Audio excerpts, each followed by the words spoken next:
तो देखिए, ज्योग्राफिकल अंदाज में समझाने की आपको कोशिश करते हैं कि ताइवान और जापान ऐसे भूभाग पर बसे हैं जहां पर धरती की सबसे अशांत टेक्टोनिक प्लेट है। इन प्लेटों में होने वाली हलचल की वजह से ताइवान और जापान में समय समय पर भूकंप आते रहते हैं। ये दोनों ही देश महीने में 10 बार भूकंप के झटकों को लगभग झेलते ही हैं। लिहाजा इन देशों ने खुद को भूकंप के हिसाब से ढाल दिया है। भूकंप के खिलाफ इन देशों की तैयारी काफी पुख्ता रहती है। यहाँ की मेट्रोलॉजिकल एजेंसी हर पल भूकंप को मॉनिटर भी करती है।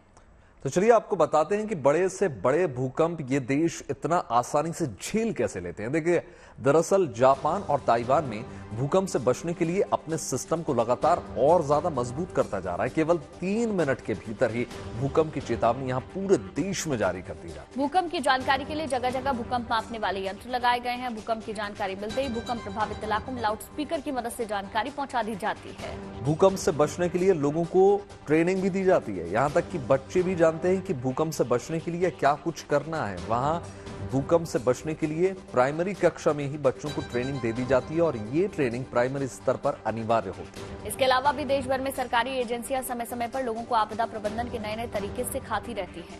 स्कूलों में बच्चों को भूकंप के समय किस तरह से कहां छिपना है, खुद को कैसे बचाना है, सिखाया जाता है।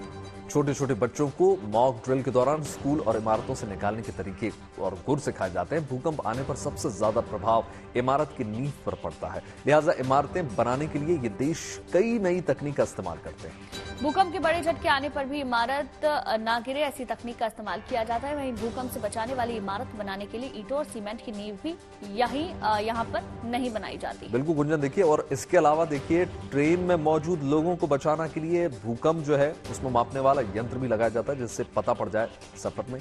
और ट्रेन में लगे सेंसर भूकंपीय तरंगों और गतिविधियों पर निगरानी लगातार रखते हैं और जानकारी मिलते ही ट्रेन में तुरंत ऑटोमेटिक ब्रेक लग जाते हैं। ट्रेन भूकंप आने से पहले ही पूरी तरीके से रुक जाती है।